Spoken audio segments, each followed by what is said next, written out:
Hi friends, welcome back to our channel. This is Aadhi's life. இன்றைக்கி ஒரு simple and ஈஸியான ஒரு மீன் குழம்பு பார்த்துடலாம். ஒரு ஜார் எடுத்துக்கோங்க, அரை மூடி தேங்காய் ஆட் பண்ணிக்கோங்க.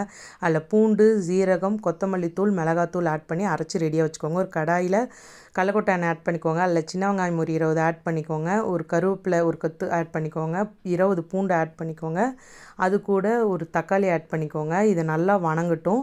நம்ம அதுக்குள்ளே ஒரு புளி ஊற வச்சிடலாம். நான் ஒரு எலுமிச்சை சைஸ் புளி ஊற வச்சுருக்கேன். இதுக்கு மெயினான மசாலாவே சக்தி ஃபிஷ் குழம்பு மசாலா தான். அது 2 டீஸ்பூன் ஆட் பண்ணிக்கோங்க. அது நல்லா எண்ணெயில் வணங்கட்டும். வெங்காயத்தோட மசால் எண்ணெயில் நல்லா வணங்கட்டும். வணங்கினதுக்கப்புறம் தண்ணி ஆட் பண்ணிக்கோங்க. அது ஒரு கொதி வந்ததுக்கப்புறம் கரைச்சி வச்சுருக்க எலுமிச்சை சைஸ் புளியை ஆட் பண்ணிக்கோங்க. அதுக்கப்புறம் நம்ம அரைச்சி வச்சுருக்க தேங்காய்க்கால பேஸ்ட்டையும் ஆட் பண்ணிக்கோங்க. இது நல்லா பச்சை வாசம் போய் கொதித்து முடிக்கட்டும். அதுக்குள்ளே நம்ம ஒரு தாளிப்பு பார்த்துடலாம்.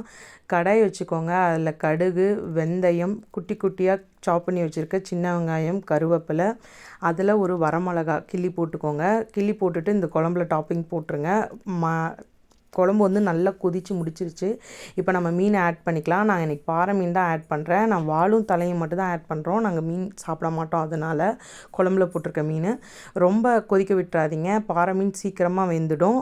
5 நிமிஷத்தில் இறக்கிடுங்க. தென் சூடாக ரைஸோட